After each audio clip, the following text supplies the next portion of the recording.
कृषी मंत्री माणिकराव कोकाटे यांचा विधानसभेच्या सभागृहामध्ये रंगीरंगी खेळतानाचा व्हिडिओ आल्याचं समाज माध्यमावर दिसून आलं. जर हा व्हिडिओ खरा असेल तर मग मला आता कळतंय की ज्यावेळेस मी विधानसभेच्या सभागृहात लक्षवेधीच्या माध्यमातून सरकारकडे विनंती केली होती की जंगली रमी ऑनलाईन गेमच्या माध्यमातून अनेक शेतकऱ्यांचे संसार उद्ध्वस्त होत आहेत, अशा गेमवर बंदी आणावी महाराष्ट्रात, तेलंगणासारख्या राज्याचं उदाहरण दिलं होतं. परंतु मुख्यमंत्र्यांनी केंद्र सरकारकडे बोट दाखवून आपण पाठपुरावा करूया असं आश्वासन दिलं. लाखो संसार उद्ध्वस्त होत असताना जंगली रमीवर बंदी आणण्याचं धाडस मुख्यमंत्र्यांनी दाखवलं नाही. पण का दाखवलं नाही हे मला आता लक्षात येतंय, कारण त्यांच्याच मंत्रिमंडळातल्या सहकाऱ्यांना हे व्यसन लागलेलं आहे.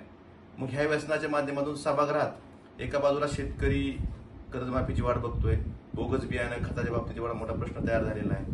दुसऱ्या बाजूला कैलास मोदी सारख्या एका निवृत्त अधिकाऱ्यामार्फत कृषी विभागात जे इम्पॅनलमेंट असतं, ठिबक असेल, तुषार सिंचन असेल, प्लास्टिक पेपर असेल, हे पॅनल तयार करताना करोडो रुपयाची माया जमवली जाते. कुणासाठी जमवली जाते? मग हे जंगली रमी खेळण्यासाठी तर जमवली जात नाही ना, हा प्रश्न मला पडलेला आहे.